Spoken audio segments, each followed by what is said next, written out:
What's up, Cool Nation? It's me, Coolness17, the coolest of the cool. That's me, and I came out of the shadows again today, or at least it's today by the time I'm recording this, with a new animation.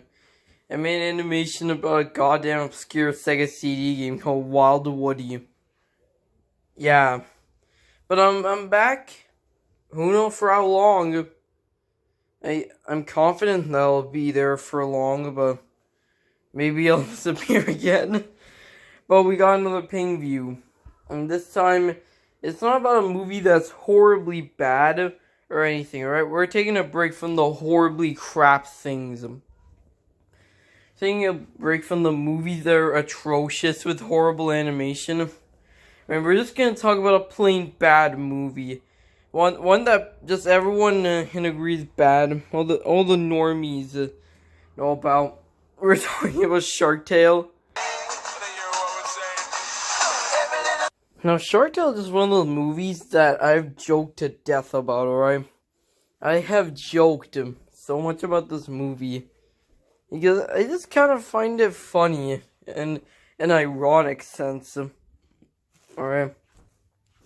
Like, it's just a fun film to joke about. There's one character that me and my friends always joke about, you know? This guy, Mr. Sykes, or as I like to call him, Puff Daddy. Because they actually call him that in the movie. Yeah, I'm just gonna be referring to him as Puff Daddy now. This face. This crapping face. I love it. I love this face with every fiber of my being. It was just a movie that I always talked about. And I decided I have to eventually review it. And then it's a bad movie. That's ironic. And has a character that makes that face. This face, you cannot resist that. I have to review it. So everybody, this is Shark Tale. So, the film centers around this crackhead, Oscar. Now, if your eyes are bleeding as of right now because of the character design, don't worry, that is a common symptom of watching Shark Tale. But, yeah, essentially, this is a very unlikable character, and you'll soon see why. He just does not value anything in his life. He says, like, no one likes a nobody. But everyone respects him anyways, so what the hell. So Oscar works for the aforementioned Puff Daddy. Now, Puff Daddy works with the sharks, who everyone obviously fears because they eat fish. And Puff Daddy owes a lot of money to them for protection. And Oscar here keeps betting all of Puff Daddy's money on horse races. So it is in fact Oscar here that has to get all the money. After getting assaulted by jellyfish, Oscar tells his friend Angie that he is nobody and he just wants to be famous. He doesn't want to be a poor man, even though he already is respected by everybody and already is living a totally good life. I mean, sure, his boss respects him and everything, but still, yeah, he's still respected by everyone, so, yeah. Oh god, he somehow looks worse as a child. So Angie gives Oscar a pearl to pay off his debt. So Oscar now has a bunch of money to give to Puff Daddy now.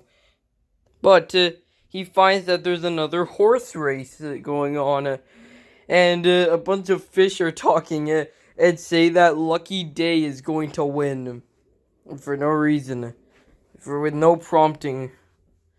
So, Oscar, you know our character at this point, he bets the money in the horse race. Because why the hell not? He's already in a bad situation, but he's getting himself into a worse situation. Good character. 101 character development. You have to keep the plot moving, so do that. So Oscar meets a fish named Lola, and he instantly falls in love. And Lola wants a fish with a bunch of money, but he's poor. So, no, poor you. So Oscar decides that's the final straw. He has to bet all the money in the horse race. Lola, come back. I'm not a nobody. I'm a winner. So Oscar does bet, and Lucky Day is doing good at first, but he trips and falls. And so he loses the race. And it's time for Oscar to die. Thank God. So he's left to get assaulted by the jellyfish again. So then we see these two sharks, Lenny and Frankie. Lenny doesn't want to eat any fish because he's a vegetarian. And Frankie wants to eat fish, and he has to teach Lenny to eat fish. And by the way, Lenny being a vegetarian is just gay symbolism. Seriously. Like, when you watch it, it's like gay symbolism with him being vegetarian. Why? So Lenny has to go and eat Oscar, but he decides to come up with a plan where he pretends to eat Oscar, and then Oscar runs away. But then Oscar screws up everything and doesn't run away. So Frankie tries to go after Oscar, but he dies because an anchor falls on him. So then those two stupid stereotype jellyfish come back. And since no one else is there, they're stupid. And it seems like Oscar killed the shark. The jellyfish think that Oscar killed the shark. Yeah, that's right. There's just two jellyfish, and they're on the site. Yeah. So they're really stupid. But hey, no one else will believe that, right? Like, seriously. That's like, how can anyone believe? Big old shark, about 7,500 feet long. So he's swimming at. That part makes it sound like he's going to sing. So, yeah. No one believes him, right? Everybody believes him. That's right. Everybody believes him, even though they weren't even there to see the dead shark. No, just two stupid jellyfish come and say, oh yeah, this guy, he killed a shark. Yeah. Like, seriously, and then everyone goes, yeah, he did it. So everyone believes him, and all the sharks are pissed. They're sad because Frankie died, and Frankie and Lenny's dad, Don Lino, is the boss of the shark mafia. Yeah, this is the shark gang here, and they need to find the supposed shark slayer. Meanwhile, Oscar is now all popular and rich, and he throws parties in his house and gets drunk. When Oscar is going outside, he finds Lenny. So Oscar and Lenny just having a good time until Lenny finds out he's a shark slayer? But Oscar not, so he finds a place for Lenny to hide. Now Puff Daddy's on the phone with Don Lino, and he's essentially just sticking it up to him. And Oscar picks up the phone, and what happens could quite possibly be the greatest scene in human history. Outside of another scene in this movie. Hello? Yeah, how you doing? Let me have a pie with everything on it. Anchovies, meatballs, mushrooms. Luca! Oh, hi, boss.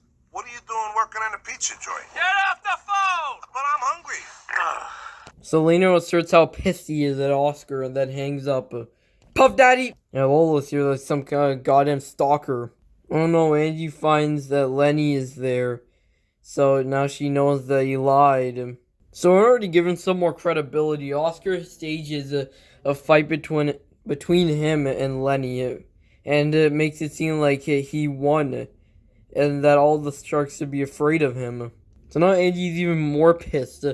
And it also doesn't like that Oscar kissed Lola, even though Angie never told Oscar about the fact that she's in love with him. Why exactly?